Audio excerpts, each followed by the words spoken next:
Good morning, class. Today we will be talking about the passive voice in grammar. So the first thing we have to look at is the difference between active and passive voice, because there are two different things. So in the active voice, the subject is doing an action and the direct object receives the action. But we're looking at passive voice. So passive voice is whenever the subject receives the action. Students, please repeat after me. Subject repeats the action. Subject repeats the action. Awesome job. I'm going to continue to repeat this, and I hope you guys will repeat it after me so we can get it stuck in our heads. Okay, so let's look at the sentence structure of a passive voice.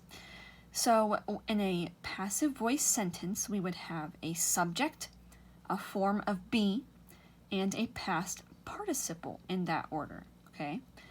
So I know how you guys really like football, so I have an example sentence with Patrick Mahomes. So Patrick Mahomes was drafted by the Chiefs in 2017. In this sentence, we can see that Patrick Mahomes is the subject, was is the form of be, and the past participle is drafted. We can also see that Patrick Mahomes is receiving the action of being drafted.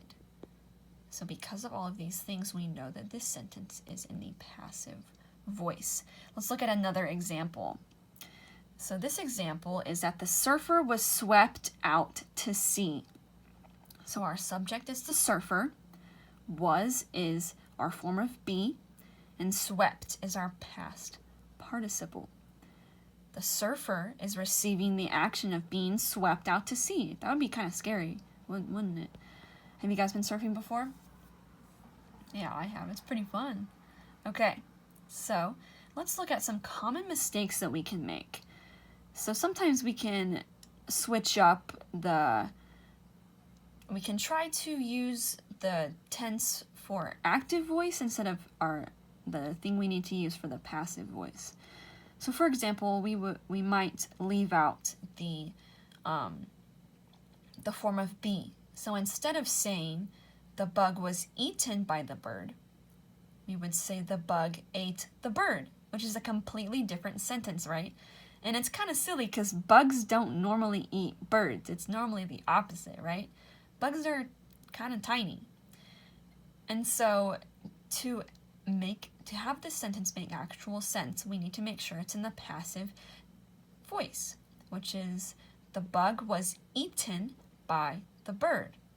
The bug is our subject, was is our form of be, and eaten is our past participle. And the bug is receiving the action of being eaten, which I'm sure they did not like. And actually, I think there are some bugs that can eat birds. I know that there are like bird-eating tarantulas, but at the same time, spiders are arachnid family, not bugs. But anyway, so that first sentence might be true. But to have it make sense, we need to have the was eaten and the form of be. So let's look at another error. So sometimes we use present participles instead of past participles. If we use a present participle for the passive voice, it would say, the bug was eaten by the bird. Now this doesn't really make a lot of sense, right? Because we know